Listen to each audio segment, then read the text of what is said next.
Hey, everybody. This is Darren. Good to see you out there. Mondays with Mark. I'm going to put the title slide down. Yes, indeed. Yeah, Mondays with Mark. Here I am. We are going to look at Mark 1, 40 through 45, finally finishing chapter 1 after maybe a few months now. We're in March 1, and we are finally getting to the end of chapter 1. But anyway, so we're going to look at Mark 1, 40 through 41. I have a little PowerPoint here. I want to show you to read the text.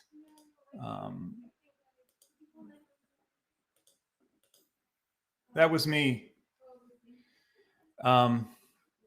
So here is the so just anger or not just anger is what we're talking about today. And here is the text. A leper came to him begging him, and kneeling, he said to him, "If you choose, you can make me clean." Moved with pity, we'll see how that's a textual variant a little later. So it could also read uh, incensed or moved to anger. Jesus stretched out his hand and touched him and said to him, "I do choose. Be made clean." Immediately the leprosy left him and he was made clean.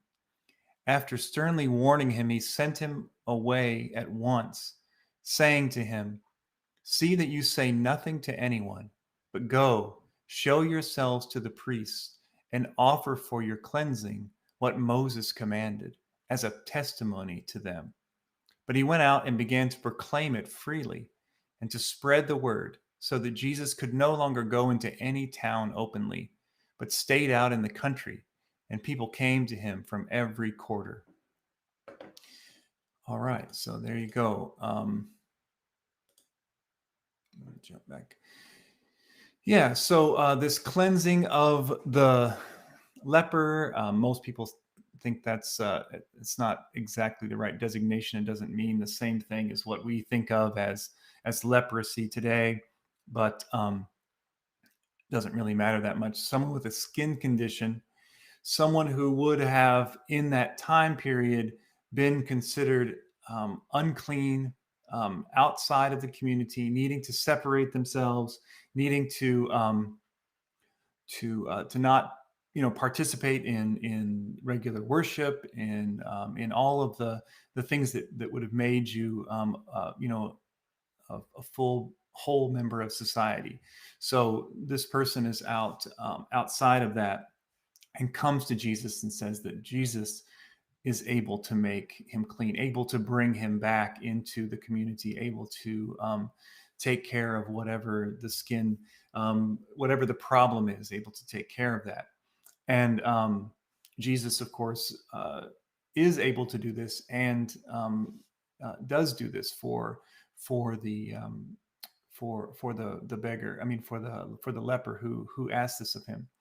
Now, the text, when the leper comes, it says, came to him begging and kneeling and said to him, "If you choose, you can make me clean." And then the NRSV goes with moved with pity. But in the Greek text, which, I mean, I wish it was moved with pity, because splagnidzomai, the move to compassion or compassion word is one of my favorite Greek words. So that's nice. And we'll get to that. I think chapter 6 or so of Mark at least has one good reference to splagizomai. But it seems like that the probably more reliable word that's really here is the word for anger, or that Jesus is angered or incensed. And it seems like probably over time that this was changed to compassion, because it just doesn't make a lot of sense. And so we have this issue to kind of address about about why is Jesus angry at this moment? What is incensing Jesus in this context? And I think that Ched Myers in Binding the Strong Man and a couple other places probably offers the best uh, explanation of this, the best way to get behind this, what's going on in the story. And Myers is always good in Binding the Strong Man. And I'll just go ahead and show it to you now because I'm going to get into it. He has this book, Ambassadors of Reconciliation, with his partner Elaine Enns, and the volume, it's 2 volumes. The first volume is New Testament Reflections on Restorative Justice and Peacemaking, and then the second volume deals more directly with restorative justice practices and peacemaking.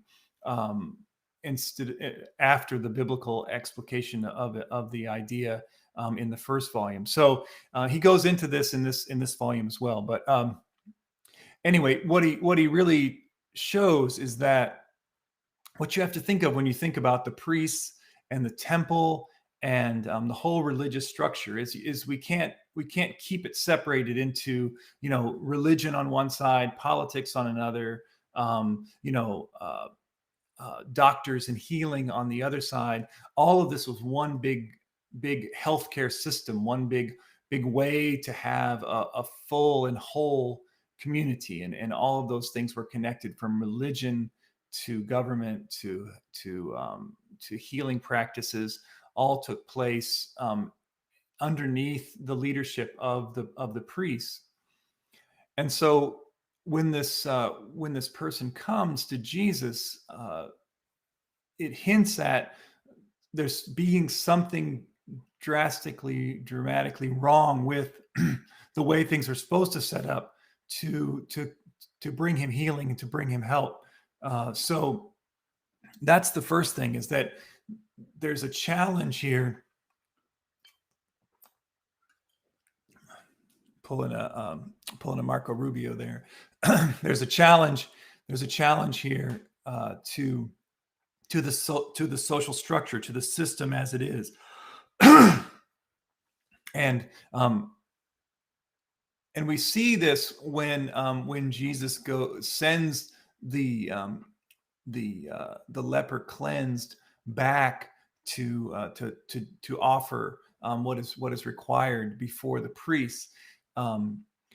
Myers will say that if you look at the wording to witness to them, that this is used later on in the text in chapter 6 and chapter 13, more in a sense of witnessing in a hostile environment. So Myers even suggests that the person has most likely already gone to the priest and has received, basically saying, look, we can't help you anymore. There's nothing we can do. Go get away.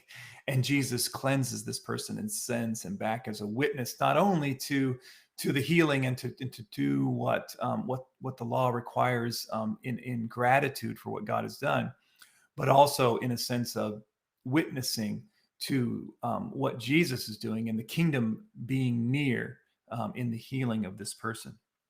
So that's the backdrop, and you can see how Jesus' anger then is anger directed, one at the institutions at play that are not being helpful to the people. So that anger directed there, and then of course anger in Mark's gospel, the anger, of course, is also at just kind of the situation of how things have gone astray and gone wrong from the way that God intends them, and Jesus' anger in general at that. We'll look later at some other texts about anger in Mark and how they relate. So I do think that Jesus being incensed is the right text. Is the right text here, is the right way to read this text. Although, like I said, I love the word compassion in the Greek as well. But I think the anger is important, and so this brings me to kind of the reflection that I was kind of dealing with this week, is just this notion of anger, and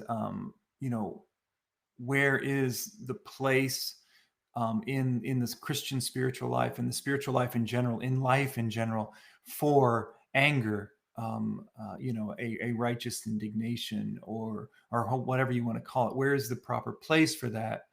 And and how do we incorporate that into our whole life, seeking liberation for people, and seeking God's kingdom and God's will. And I was remembering when thinking of this way back in I, you know we won't get too carried away with ages and stuff like that, but I remember way back in when I was when I was in college, so and right out of college in the kind of early 90s or so. I was interested in these spiritual texts from the Greek Orthodox tradition that are collected in what is called the Philokalia, which just collects all of these kind of church folks from the Eastern Orthodox tradition, and they had a lot of interesting things to say about anger in these texts. And I wanted to just pull out a couple of things that I think are helpful for us in thinking about how to deal with anger and how to incorporate what the anger of Jesus in this scene and the anger that we feel when faced with certain situations. And so let's take a look at this. So this is Saint the Saint Diadochus of Photiki, who is one of the folks found in the Philokalia. It's a 4-volume set. I think this is in volume 2, but we'll break down a little bit of the kind of Greek mindset and way of thinking about how humans are formed or whatever, maybe a little bit. But I think this speaks for itself. Spiritual knowledge teaches us that at the outset, the soul in pursuit of theology, and not just academic, but the soul in pursuit of understanding God, of being in connection with God, is troubled by many passions, above all by anger and hatred. This happens to it not so much because the demons are arousing these passions, as because it is making progress. So long as the soul is worldly minded, it remains unmoved and untroubled, however much it sees people trampling justice underfoot. Preoccupied with its own desires, it pays no attentions to the justice of God. When, however, because of its disdain for this world and its love for God, it begins to rise above its passions, it cannot bear, even in its dreams, to see justice set at naught. It becomes infuriated with evildoers and remains angry until it sees these violators of justice forced to make amends. So what I want to pull out of that is just this way that so in this Greek mindset, there's kind of like this 3-part nature to the human soul, and part of that is the intellect, part of it is desire, and part of it is this kind of like insensitive passions.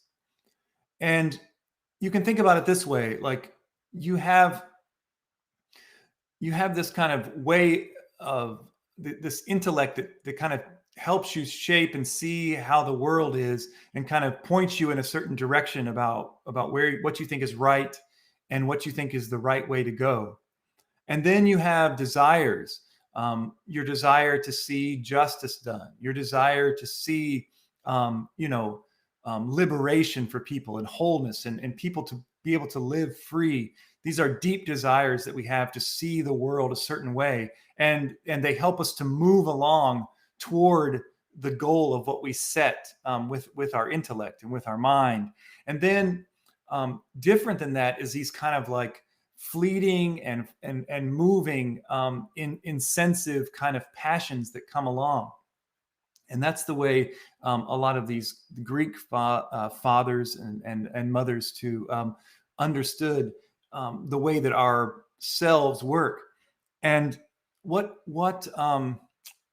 Saint Didiacus is saying here is that anger is an important register for us to know that we are moving in the right direction as far as trying to come in contact with who God is and becoming more related to the divine. Because when we see injustice, when we see people who are being trampled underfoot, and when we see just things, people being disregarded and people being cast aside, this should move us to anger. It's only when we are so clouded in our own kind of pursuits of what we are after, and not thinking of God's world, but only thinking of kind of the world, the veil set before us. Only then is that when we don't feel this rush of anger at injustice. And he even goes as far as to say, when you're really being moved to this place of love for God and love for what God desires for the world, it begins to rise above this kind of moving passion. It comes to the place where you can't even bear, even in your dreams, to see justice set at naught.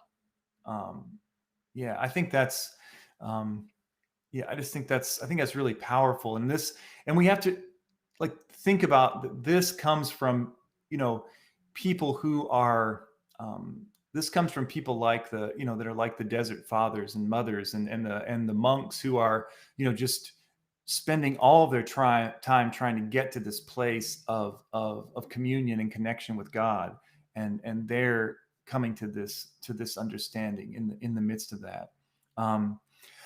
Just a quick example from this week, uh, where I didn't do very. I mean, I don't know. I won't judge myself about how I actually dealt with it, but I was watching someone's Instagram. I was following someone, and they were talking about how the city, the mayor had scooped up the houseless encampments over by the Coliseum, apparently because Jill Biden was supposed to be coming, soon, and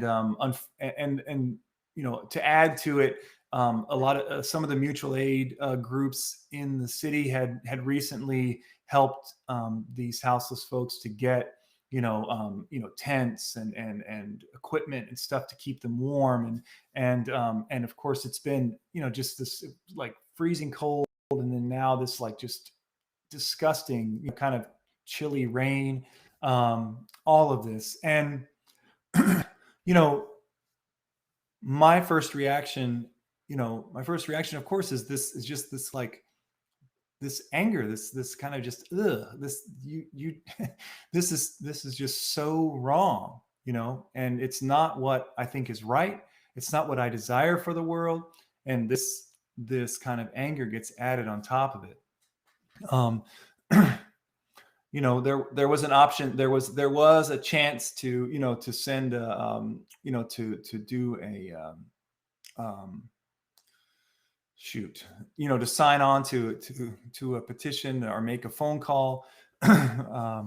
And so, I mean, there was some way to kind of to act in the moment, but you know, the idea here is that it's really that anger that helps to propel you to the next step of what you need to do in light of your desires and what your kind of like rational self is getting you to. And I was I was thinking about this too with I was watching a great new, I don't know what you call what I'm doing right now. Like, it's not necessarily a podcast, but there's someone who's doing they call their podcast. We'll call it that because that's the name that comes to me. It's called The Last Dope Intellectual, and it's Dr. Sharice Burden Stelly is her name, Dr. CBS, and she had someone on that I just lost her name to the person she had on. Anyway, I shouldn't tell you so you can go and check out The Last Dope Intellectual on YouTube. Um, Episode 4 is where I saw this, but check them all out. It's worth it. There is a little bit of there's a fair bit of language involved. So if you're sensitive to that, you know, don't let it get you angry in that sense. But she was talking to someone who is, I think a teacher in Chicago, perhaps, and this person was talking about how,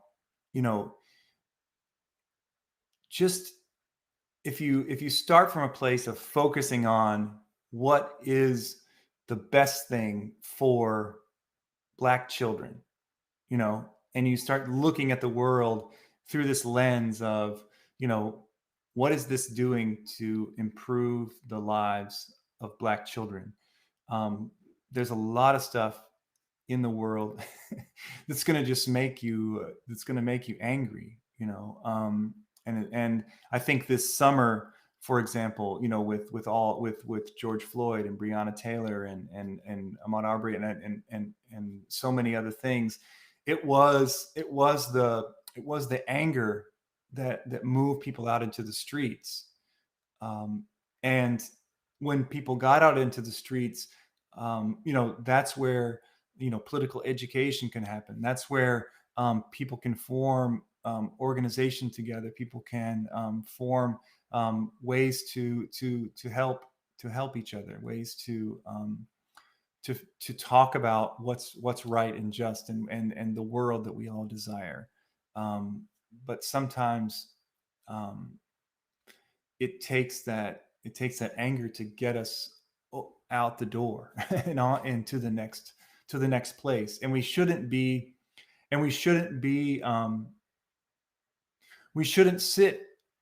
stay in that angry place. I think that I think that most people would agree that it's dangerous to just stay in that angry place all the time. But that doesn't mean to ever like notch down your desire for justice, or notch down this inability, to even in your dreams let justice go unaddressed. But I think it's dangerous to see anger and judge it as unchristian, to see anger and say that has no place in our spiritual life. I think this text in Mark makes it clear that there is circumstance after circumstance where anger is justified, and anger is the right response to the injustice, to the evil that's happening in the world. So yeah, that's mostly what I wanted to say. I think that we as Christians need to get more comfortable with our anger.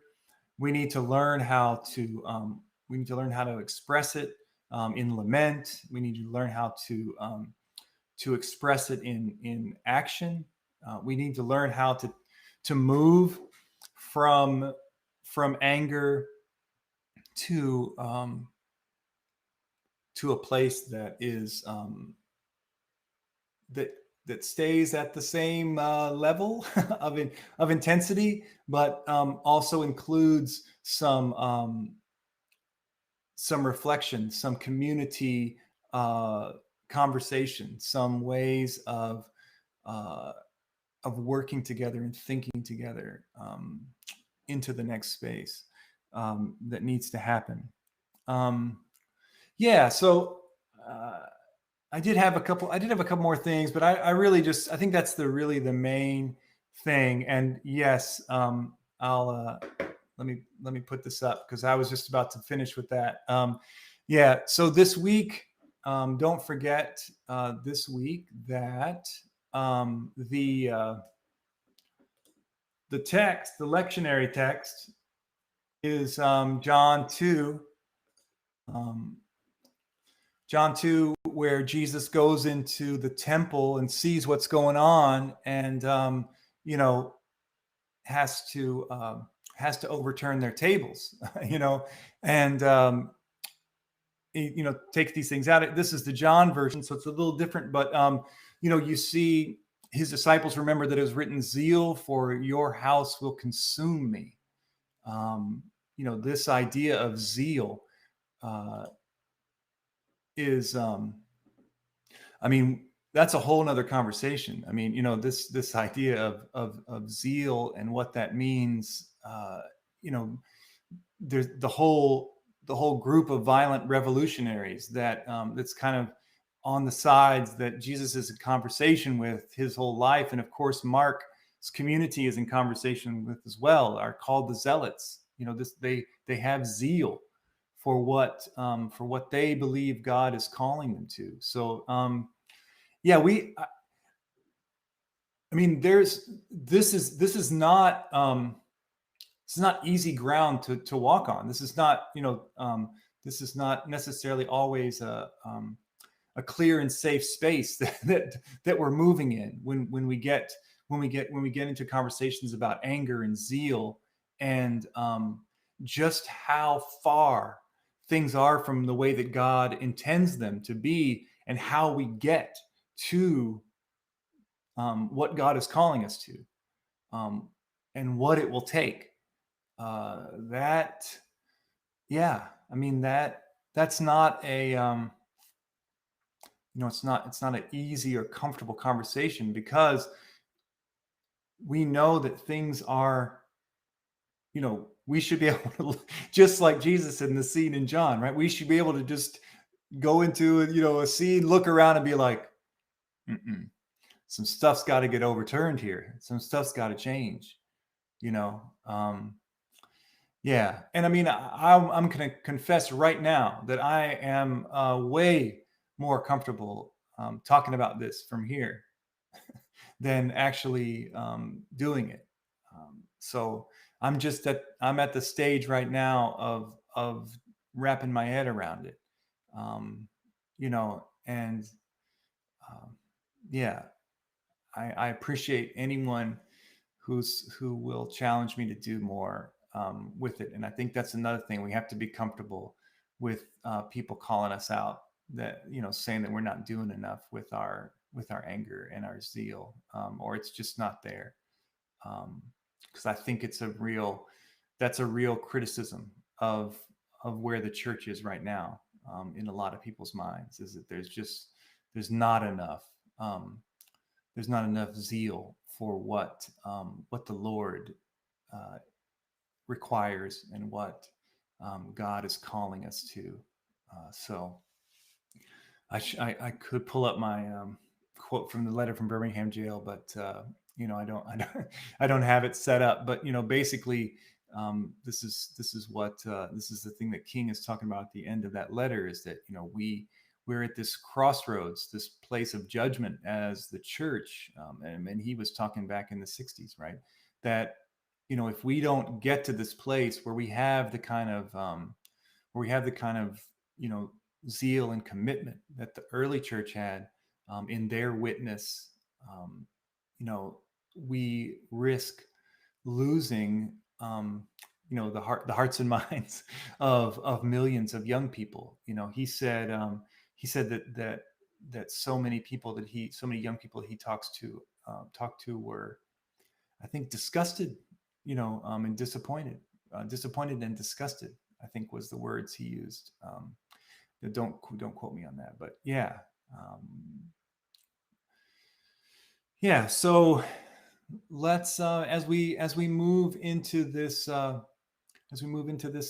coming Sunday with this tipping over the tables, let's let's look at our world with and allow ourselves to be angry with how things are not the way they're supposed to be, and yeah, and try to sit with that, and try to just ask God where you're being called to with that, because I think Jesus shows that it's healthy to feel that and move with it. Um, yeah. So yeah, thanks so much. Yeah, I tried to pull up the Facebook at the same time this time, and but anyway, we're doing all right. I wanted to announce that next week we start chapter 2, and so far um, I have a special guest in line to talk about the beginning part of chapter 2. Um, I'm not going to give anything away just yet, but I hope you come back next week. It should be good conversation, and you won't have to just listen to me the whole time. There'll be someone else who hopefully will bring some enlightening words. So thanks so much. Appreciate it, and see you all next week.